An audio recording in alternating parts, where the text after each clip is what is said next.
Good morning, children. I am your Hindi teacher from Lokman Tilak School. Today, children, we are going to read our next chapter. Take out your Hindi language books. Open chapter number 2, page number 10. Our second chapter is about वर्ण विचार. हमारा दूसरा जो पाठ है उसका शीर्षक है वर्ण विचार, फोनोलॉजी. देखिए, आज इस पाठ को हम लोग समझेंगे. कुछ भी बोलते समय हमारे मुंह से अनेक प्रकार की ध्वनियाँ निकलती हैं. आप कुछ भी बोलते हैं, आपके मुंह से साउंड निकलता है, ध्वनि निकलती है. जैसे रमेश, र, धन आ, धन मा, धन ए, धन श, धन आ. ठीक है, रमेश. इसी तरह राजा, रा, धन आ, धन ज, धन आ. खेल, ख, धन ए, धन ला, धन आ. पैसा, प, धन ए, धन सा, धन आ. देखिए, सबको बोलने में हमारे मुंह से ध्वनि निकलती है. वे छोटी से छोटी ध्वनि जिनके टुकड़े नहीं किए जा सकते वर्ण कहलाते हैं. ठीक है, वो छोटी से छोटी जिसके आप और रा का कोई टुकड़ा आप नहीं कर सकते, आ का कोई टुकड़ा नहीं कर सकते, ये सब क्या कहलाते हैं? वर्ण कहलाते हैं. प्रत्येक भाषा के अपने वर्ण होते हैं. इन वर्णों के समूह को हम वर्णमाला कहते हैं. सबके अपने अपने वर्ण होते हैं, इनके समूह को हम लोग वर्णमाला कहते हैं. हिंदी में कुल 46 वर्ण हैं. ये वर्ण 3 प्रकार के होते हैं. कितने प्रकारों में बांटा गया है? देखिए, 3 प्रकारों में. स्वर, व्यंजन और तीसरा है आयोगवाह. सबसे पहले हम स्वर के बारे में पढ़ेंगे. जिन वर्णों का उच्चारण बिना किसी अन्य वर्ण या बिना किसी अन्य ध्वनि की सहायता से किया जाता है उन्हें स्वर कहा जाता है. बिना किसी की भी सहायता से हम इन्हें उच्चार सकते हैं, उन्हें स्वर कहते हैं. हिंदी भाषा में 11 स्वर हैं जो निम्नलिखित हैं. आ, छोटा, बड़ा, छोटी, बड़ी, छोटा ऊ, बड़ा ऊ, री, ए, ऐ, ओ, औ. आ से लेके औ तक जितने भी वर्ण हैं इन्हें स्वर कहते हैं. स्वर के 2 भेद होते हैं, ह्रस्व स्वर, दीर्घ स्वर. ह्रस्व स्वर, ये स्वर ऐसे हैं जिन्हें बोलने में लगने वाला समय और शक्ति दोनों कम है. यह 4 होते हैं, छोटा आ, छोटी ई, छोटा ऊ और री.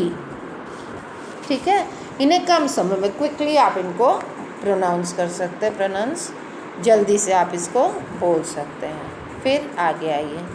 दीर्घ स्वर. इन स्वरों का उच्चारण ह्रस्व स्वर उच्चारण में ह्रस्व स्वरों से दुगना समय और शक्ति लगती है. डबल टाइम लगता है. किससे? दुगना समय और शक्ति किससे?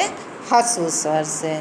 जो 4 स्वर थे, जो ये 7 होते हैं, निम्नलिखित हैं. बड़ा आ, बड़ी ई, बड़ा ऊ, ए, ऐ, ओ और औ. व्यंजन. जिन वर्णों के उच्चारण में स्वरों की सहायता ली जाती है उन्हें व्यंजन कहा जाता है. व्यंजनों का उच्चारण करते समय फेफड़ों से निकलने वाली वायु मुख में रुककर बाहर आती है. जो हमारी आवाज़ निकलती है वो फेफड़ों से निकल आती है लेकिन मुख में रुक कर बाहर आती है. हिंदी में 33 व्यंजन होते हैं. व्यंजनों की संख्या बच्चों कितनी है? 33. ठीक है. व्यंजन के भेद. स्वर को बेटा वॉवेल कहते हैं और व्यंजन जो होते हैं वो कॉन्सोनेंट्स होते हैं. ठीक है. व्यंजन के 3 भेद होते हैं, स्पर्श व्यंजन, अंतस्थ व्यंजन, ऊष्म व्यंजन. अब सबसे पहले हम स्पर्श व्यंजन के बारे में पढ़ेंगे. सब बच्चे ध्यान से सुनिए. ऐसे व्यंजन जिनका उच्चारण करते समय वायु, कंठ, तालु, मूर्धा,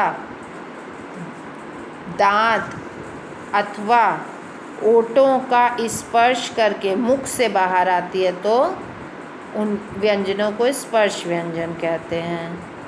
ठीक है, किस किस चीज़ की यूज़ हो रहा है? कंठ, तालु, मूर्धा, दांत एवं ओठ। नीचे देखिए चित्र बना है, आप उसको बहुत अच्छे से समझ सकते हैं। उच्चारण इसका, जो क वर्ग है उसको हम कंठ से उच्चारण करते हैं। जो च वर्ग है आप बोल के देखिए, क गले से आवाज़ है, क, ख, ग, घ, अंगा, ये सब बोलने से हमारे कंठ यानी गले से आवाज़ आती है। अब तालु से आवाज़ आएगी, च, छ, ज, झ, इया, ये सब बोलते समय किससे आवाज़ आ रही है? आपके तालु से। फिर मूर्धा से आवाज़ आएगी, जैसे ट, ठ, ड, ढ, ण। ठीक, अब दांत से बोल के देखिए, त, थ, द, ध, न। अब नीचे अब जो प वर्ग है वो ओठ से बोला जाता है, प, फ, ब, भ, म। ठीक है, स्पर्श व्यंजन क्लियर हो गया।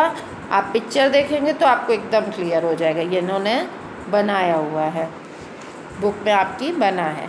अंतस्थ व्यंजन यानी सेमी वॉवेल, ऐसे व्यंजन जिनका उच्चारण स्वरों और व्यंजनों के मध्य में होता है अंतस्थ व्यंजन कहलाते हैं। इनकी संख्या 4 है, य, र, ल, व। ठीक है, स्वरों और व्यंजनों के मध्य में होता है। ऊष्म व्यंजन, ऐसे व्यंजन जिनका उच्चारण करते समय वायु मुख में टकराकर ऊष्मा पैदा करती है उसे ऊष्म व्यंजन कहते हैं। शा, श, स, हा, ये भी 4 है। अब नेक्स्ट पेज में आइए, संयुक्त व्यंजन। 2 व्यंजनों के मेल को संयुक्त व्यंजन कहा जाता है। संयुक्त व्यंजन का विवरण इस प्रकार है, देखिए सब लोग, छ, श, श से क्षत्रिय, श से षटकोण, ज्ञा से ज्ञानी, श्र से श्रमिक। देखिए श को किससे जोड़ के बना है? का और श से, त्र, ता और र से, ज्ञ, ज और इया से, श और र से। हिंदी भाषा आयोगवाह, अगली हमारी हेडिंग क्या है? आयोगवाह। बच्चों इनसे बने हुए शब्दों को यहाँ लिखा है, हम इसको और एक्सरसाइज में कर लेंगे। आयोगवाह को समझते हैं। हिंदी भाषा में ऐसे वर्ण जो ना तो स्वर हैं ना व्यंजन, आयोगवाह व्यंजन कहलाते हैं। ये इनकी गिनती ना स्वरों में होती है ना व्यंजनों में, जो निम्नलिखित है। नंबर पहला, अनुस्वार। देखिए बिंदी लगी है, इनका उच्चारण नाक से होता है, जैसे हंस, पतंग, प्रियंका, आरंभ, गंध, संसार, अंत, गंगा। ठीक है, सप्पे अंग की मात्रा लगी है और इससे क्या होता है? इनका उच्चारण नाक से किया जाता है। अनुनासिक, इनका उच्चारण मुंह और नाक दोनों से हो जाता है। इसको चांद बिंदु भी कहते हैं, जैसे आँख, पाँच, दांत लिखा नहीं है, दांत, हंसी, अंगूठा आदि। ठीक, विसर्ग, इसका उच्चारण ह के समान होता है, जैसे प्रातः, दुख, अंत। देखिए हाथ सुनाई देता है। ठीक है, क्लियर हो गया आयोगवाह। आगे आइए, मात्राएं। मात्राओं को चिन्ह कहा जाता है। मात्राओं को हम लोग क्या कहते हैं? चिन्ह। स्वरों को जब व्यंजनों के साथ मिलाकर प्रयुक्त किया जाता है तो ये एक विशेष चिन्ह के रूप में प्रयोग किए जाते हैं। स्वरों को जब व्यंजनों के साथ हम लोग यूज़ करते हैं तो इनको विशेष चिन्ह का प्रयोग किया जाता है, इन्हें ही मात्रा कहा जाता है। मात्राओं के बिना व्यंजनों का उच्चारण नहीं हो सकता है। बिना मात्रा के आप कैसे कोई वर्ण उच्चारण कर लेंगे? नहीं कर पाएंगे। आ को छोड़ के सभी स्वरों की मात्राएं होती हैं। जब स्वर व्यंजनों के साथ मिलकर शब्द का निर्माण करते हैं तो केवल उनकी मात्राओं को ही प्रयोग में लिया जाता है। जब स्वर व्यंजनों के साथ मिलकर शब्द का निर्माण करते हैं, ठीक है, तो उनकी मात्राओं का ही प्रयोग में लाया जाता है।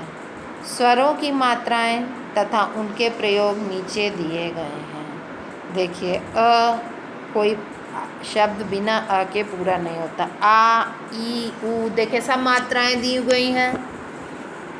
आ से लेकर औ तक 11 स्वर है, 11 स्वरों की अपनी मात्राएं दी गई हैं, ठीक है।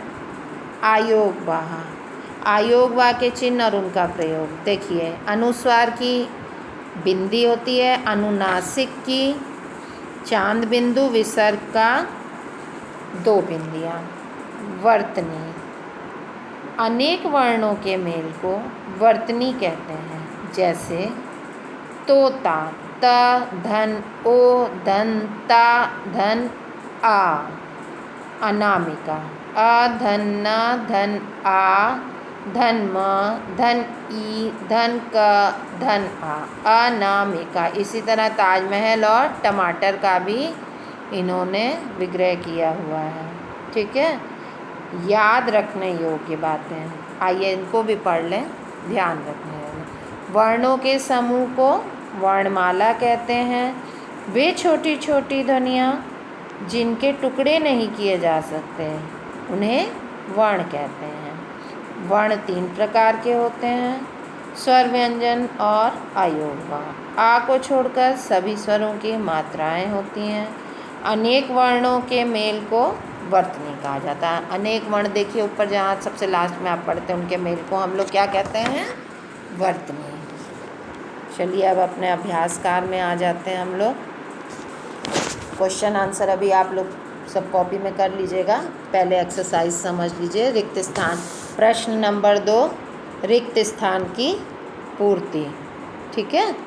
सब बच्चे रिक्त स्थान की पूर्ति को ध्यान दें। वर्णों के समूह को डैश कहा गया जाता है। वर्णमाला लिखा है। व्यंजनों की संख्या 33 है। ऊष्म व्यंजन की संख्या 4 है। व्यंजनों के डैश भेज होते हैं 3, च, त्र, ज्ञ, छ।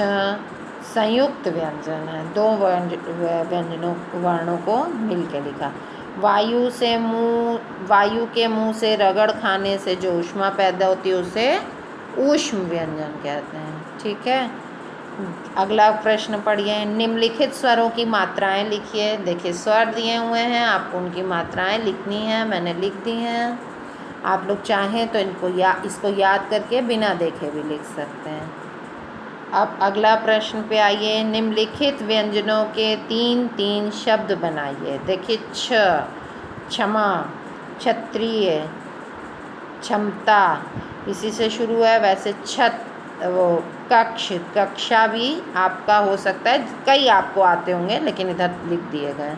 त्रा, ज्ञा, छ से बने शब्द लिखे।